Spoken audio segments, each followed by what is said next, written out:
doubters any validation now that you feel on winning? And he said, we don't care. They don't care. The players don't care. And you knew, every time he stopped and paused, of course he cares. No question. It's human to care. But and then he said, when did Carson get hurt?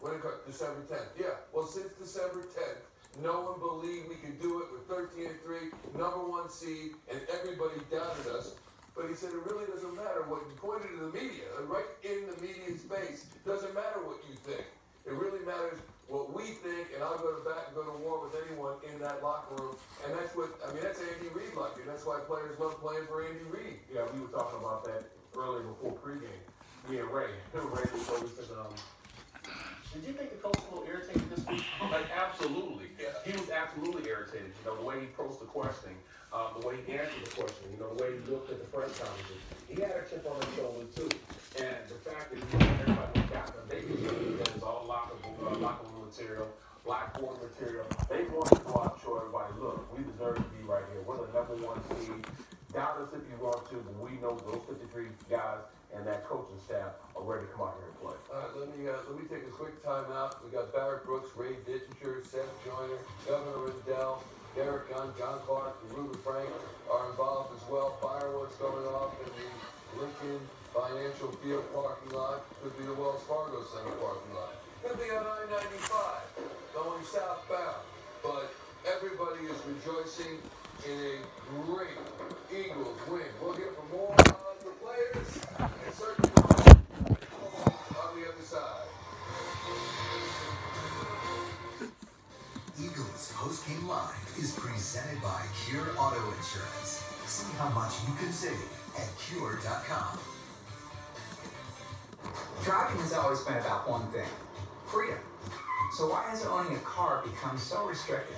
It's time to FlexDrive. FlexDrive offers drivers a simple, convenient, and flexible subscription program that gives you access to a fleet of cars. With the FlexDrive mobile app, you can browse and select from available cars and choose what meets your needs. One simple payment covers everything: the car, the insurance, maintenance, even roadside assistance. FlexDrive. Download the free app to view available cars in your area. Working years are a pain. Hiring a lawyer shouldn't be. But rightnow.com is your answer. The consultation is free. You've worked hard. Now you're hurt on the job. Your paychecks have stopped and your medical bills are being denied. Your family doesn't deserve this. Do something about it now. Fightnowrightnow.com. Fresno, and Amadinho are ready to fight for you, your family, and the workers' comp benefits you deserve. Go to fightnowrightnow.com. Gather with friends and make it a party at PJ's with fresh cocktails and a great selection of local craft. Order up our famous buffalo wings. Philly's #1 sports fans catch every game at PJ Willihan's, where every seat is the best seat in the house. Find a location near your neighborhood. Visit pjspub.com. Home. There are many ways to define that word. For some, it's a place to park their car, hang their hat, or catch a game. For others, it's a place to paint, clean, and do yard work. For us, it's where we bring people together, where we make dreams come true, and where happiness finds its place, which is at the heart of what we do. There's a new way home at longfoster.com. Drive a car that's as connected as you are. The 2017 Nissan Murano with available. Hi guys, so this is a special. I'm writing it on the entitled document, but I'm just writing char codes. So I'm just going to give you all of them when they are done.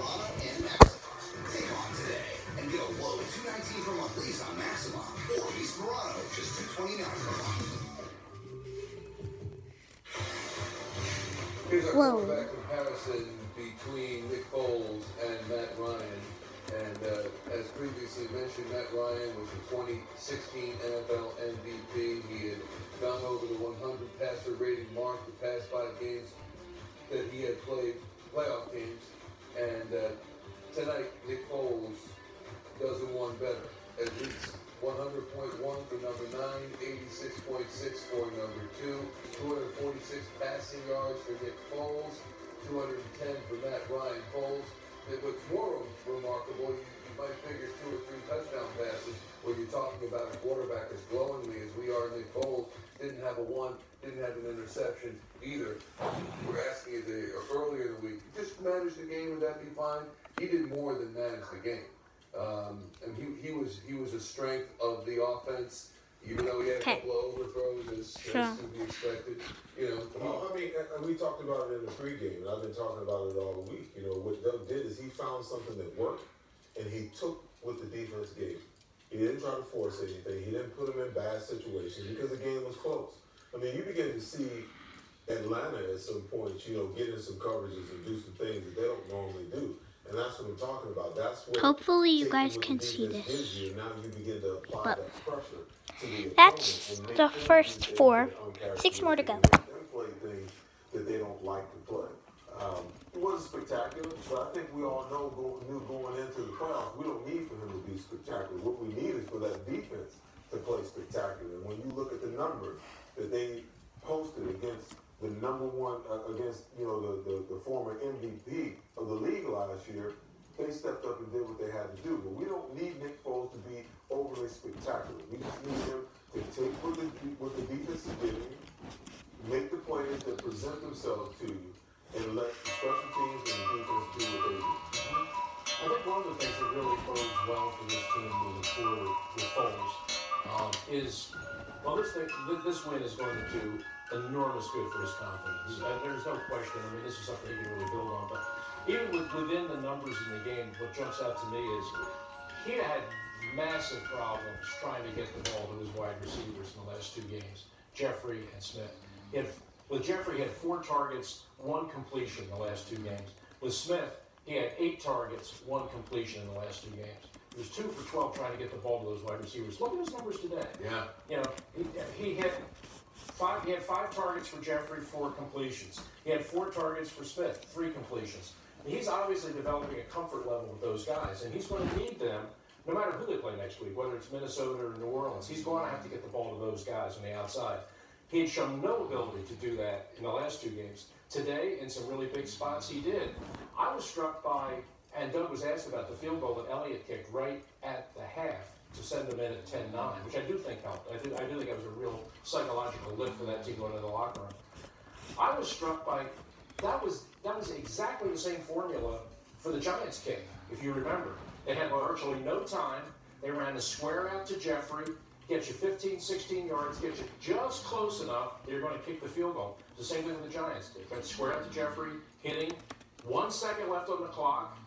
Maybe you get a little break. 1 second, really? Home cooking now. Home cooking. What was it, negative 1 second? Home cooking. A friendly guy with his finger on the clock. And the kid comes in and makes the kick. Today, same thing. You have 7 seconds left. You square out Jeffrey, catches it 15 yards. 1 second left on the clock. You get the kick. I mean, I'm not a great believer in the concept of team of destiny. You know, I know we use that term. I don't know that I always believe it. But sometimes teams take that on. You know, and this team really from very early in the season has had that feeling, and today's win was like more evidence of that. By the way, Mike Pereira said that there is an outside clock operator that comes in to run the stadium clock, so we can't call it homerism. It was a league guy. It was totally legit. Yeah. And I don't dispute Ray very often. But when I look at the statistics, when you look at the top of the receiving chart, the thing that strikes me is you've got, in the top 3 receivers, you got 2 running backs with 10 targets. Okay guys, so I'm done. Now, that speaks to them taking what the defense gives you. I mean, you don't see that an awful lot. Now, talking about there are 3 in this one. Standing pat and doing what they've been doing. The team that they face next week is going to look at this game film, okay? And they're going to do some things to take that RPO away. So now there's going to have to be some adjustments on the outside because you can run that RPO. There are 3 in this. Inside of that wide receiver, now that slant isn't there.